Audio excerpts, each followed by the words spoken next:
Hola, ¿qué tal? Un saludo desde México. Agradezco la invitación para participar en este espacio para compartir algunas reflexiones que tienen que ver con la relación que existe entre el mundo digital y la salud mental infantil. El título de esta breve charla es Enfrentando la paradoja de la realidad virtual. Comencemos por definir algunos términos. ¿Qué son las paradojas? Eso es lo que dice el diccionario de la Real Academia Española de la Lengua. Es el empleo de frases o expresiones que encierran una aparente contradicción entre sí. Podemos decir que la esencia de la paradoja es la contradicción, y la contradicción es algo a lo que se ven expuestas las familias que tienen contacto con la realidad virtual. Incluso el mismo término de realidad virtual es una contradicción. Fíjense, ¿cuál es la definición de virtual de acuerdo a la Real Academia? Es que tiene existencia aparente y no real.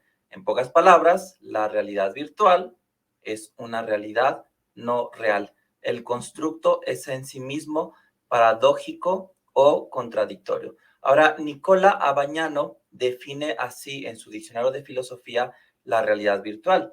Es la expresión que prosperó en los ambientes informáticos estadounidenses a partir del decenio de 1980 y adoptada para hacer alusión a la realidad perceptiva inducida por equipos cibernéticos capaces de sustituir el funcionamiento fisiológico normal de los sentidos. Está destinada, fíjense qué interesante, esto lo dice un filósofo, a suscitar importantes problemas teóricos y éticos. Por eso es que tenemos que echar mano de la filosofía para podernos adentrar en la complejidad de la realidad virtual y su relación con la salud mental. Yo les recomiendo este libro del filósofo español Fernando Savater, que se titula Ética de Urgencia, y él hace estas reflexiones. La educación ya no puede centrarse en informar, sino que tiene que hacer un trabajo de orientación. Lo que está claro es que los niños van a estar sumergidos en Internet.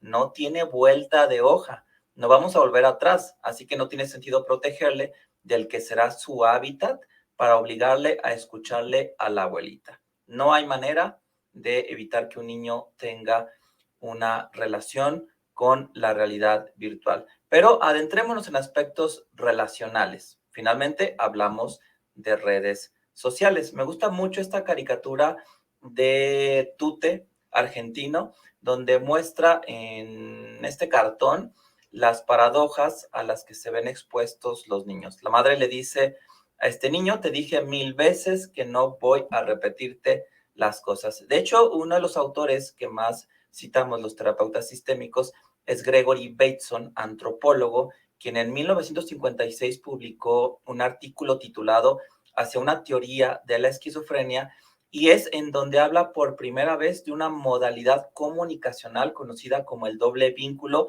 que en realidad es una paradoja de la comunicación. ¿Cómo se forma el doble vínculo? Esa es la descripción que da Servini Palazzoli, que me parece que es la más adecuada para poder comprender este fenómeno. Tal modalidad comunicacional puede brevemente sintetizarse del siguiente modo. En el nivel verbal se da una indicación que a continuación, en el segundo nivel, casi siempre no verbal, es descalificada. Y este es el ejemplo que nos da Gregory Bateson.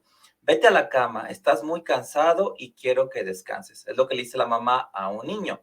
Esta frase, en apariencia cariñosa, dice Bateson, tiene como finalidad negar un sentimiento que podría verbalizarse así: sal de mi vista porque estoy harta de ti. Aquí vemos la contradicción. Dos mensajes: un mensaje verbal en donde la madre está preocupada porque el niño descanse, pero también vemos un mensaje donde vemos una madre enojada, enfadada, que desea alejar al chico de su vista. Estas son las paradojas que enfrentan los niños, pero también estas paradojas tienen mucho que ver con la manera en cómo los adultos se relacionan con ellos por medio de plataformas digitales. Es una conversación que yo transcribí de una consulta. La mamá, con expresión de preocupación, me decía: el niño la vive en el teléfono, doctor, y todo el tiempo está con su tablet o en la computadora. Médico: ¿y por qué se lo permiten? Mamá: para que no delata. Fíjense qué interesante esta paradoja, porque podríamos decir que la intención que tienen los padres de proporcionar dispositivos electrónicos en los niños puede ser una solución problemática. De hecho, otro caricaturista argentino, Quino, pues ya desde antes del advenimiento de la era digital, ya hablaba cómo la televisión ejercía esta función. Una función de niñera que incluso ha reconocido la Academia Americana de Pediatría, los dispositivos electrónicos como niñeras. Incluso un padre de familia en alguna ocasión, en una consulta, me mostró su celular y me dijo, la verdad, doctor, es que esto es una niñera electrónica. Sin embargo, a pesar de que es una solución, también es problemática porque afecta el desarrollo del niño y después los padres no saben cómo lidiar con la administración de los tiempos. Ahora, también los padres se enfrentan a una paradoja. Esta es una regla muy conocida en psiquiatría infantil, que es la regla del 3, 6, 9 y 12 de Serge Tisserand, un psiquiatra francés, y él decía esto antes de la pandemia. Antes de los 3 años, nada de pantallas, antes de los 6 años, nada de videojuegos, antes de los 9 años, nada de internet, y antes de los 12, nada de redes sociales ni celular propio. Creo que la pandemia vino a desafiar esta regla y la inmensa mayoría de los niños con acceso a internet no se sujetaron a esta regla porque tenían que tomar clases en líneas y trabajar a través de pantallas. Y fíjense lo que nos dice Fernando Sabater, la paradoja que enfrentan los maestros. La realidad virtual nos va acostumbrando a ver la realidad como espectáculo. El maestro estudia la manera de poder atraer la atención de un niño, pero ahora tiene que echar mano de la manera o de las pautas que tiene el niño para prestar atención, en donde dentro de esa pauta tiene que ver el hecho de que el niño está buscando un espectáculo que atraiga su atención. Por eso es que Sabater nos dice que el reto central de la educación, y en realidad esto no es solamente para maestros, sino para padres de familia o cualquier profesional que trabaje con niños, el reto es recuperar la atención del alumno. Y los médicos también enfrentamos una paradoja. Por un lado, las familias nos piden información exacta, fidedigna, confiable. En muchas consultas nos preguntan cuántas horas o cuánto tiempo pueden pasar en los dispositivos electrónicos, pero en realidad la investigación que se ha hecho sobre este tema es raquítica y de hecho lo poco que se ha hecho no se ha actualizado lo suficiente. Estos son 3 artículos que aparecieron en la revista Pediatrics, que es el órgano oficial de la Academia Americana de Pediatría, que aparecieron publicados en el 2016. Hasta donde tengo conocimiento no se han actualizado y creo que esa información ya no es válida después de la pandemia. Necesitamos volver a replantear estas recomendaciones sobre tiempo en dispositivos electrónicos en los niños post pandemia. Pero bueno, ¿a dónde nos lleva este doble vínculo? Porque tenemos niños metidos en doble vínculo, tenemos padres de familia metidos en doble vínculo, tenemos maestros metidos en doble vínculo y tenemos a médicos, a profesionales de la salud también metidos en un doble vínculo. Un doble vínculo es finalmente un engaño porque es una contradicción. Son 2 mensajes que no son compatibles. Y un engaño, lo dice esto Sun Tzu en el arte de la guerra, es una estrategia de combate. Y una estrategia de combate nos habla de tener una posición enemiga. Entonces, ¿cuál es la correcta postura ante la realidad virtual? ¿Somos enemigos de la realidad virtual?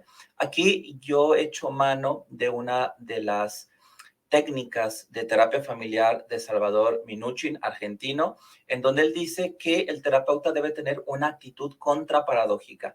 El terapeuta es amigo en lo manifiesto, pero adversario por debajo de la superficie. De manera que la terapia de Minuchin es un poco como las artes marciales, donde la estrategia de combate es derribar al oponente usando la fuerza del mismo. Fíjense, qué interesante. Eso es lo que hemos empezado a hacer en la unidad de neurodesarrollo y conducta infantil del Hospital Puerta de Hierro Andares en México. Hemos utilizado las plataformas digitales como una estrategia de combate para promover la salud mental en niños, en adolescentes y familias. Uno de estos proyectos que hemos empezado hace ya casi 2 años es el proyecto de Psicoamigos, concebido originalmente por José Luis Ruescas. Tiene como objetivo compartir información por redes sociales sobre el TDAH y la neurodiversidad. Tiene un formato amistoso, desenfadado, divertido, interesante e inteligente. Los temas son presentados a través de conversaciones en vivo entre un psiquiatra experto en trastornos del neurodesarrollo y un locutor con TDAH. que no se cansa de preguntar, opinar e incluso debatir, dándole voz a muchas inquietudes que son el día a día de la comunidad neurodivergente. La interacción con la audiencia, el dinamismo de la conversación, las secciones del programa y la presencia de invitados representan una parte medular del proyecto. El proyecto Psicoamigos, ustedes lo pueden seguir a través de Facebook y de Twitter con el nombre de usuario @proyecto psicoamigos. Otro proyecto que tenemos que tiene que ver con divulgación de la terapia familiar sistémica y que se llama Conversaciones sobre Terapia Sistémica, que es el que llevamos con el psicólogo Emanuel Garibay y que pueden ustedes encontrar el contenido en YouTube, en Facebook, con el nombre de usuario Conversaciones Sistémicas. También Emanuel Garibay nos ha apoyado en participar con otro proyecto que es Hablemos del TDAH, cuyo contenido está en Facebook, YouTube e Instagram, en donde hay una interacción entre un psicólogo y un títere, que es el doctor Moody. Esto produce un ambiente relajado, con humor, desenfadado, donde se les muestra a los padres de familia información relevante sobre el trastorno por déficit de atención con hiperactividad. Incluso el doctor Moody ha sido ya invitado y ha participado en eventos académicos de prestigio. Y bueno, eso es todo por mi parte. Los invito a que conozcan mi página de internet. El nombre es muy sencillo y fácil de recordar, simplemente paidopsiquiatra.com. Y también me pueden seguir en mis redes sociales con el nombre de usuario @Dr. Mauricio Leija. Muchas gracias por su atención.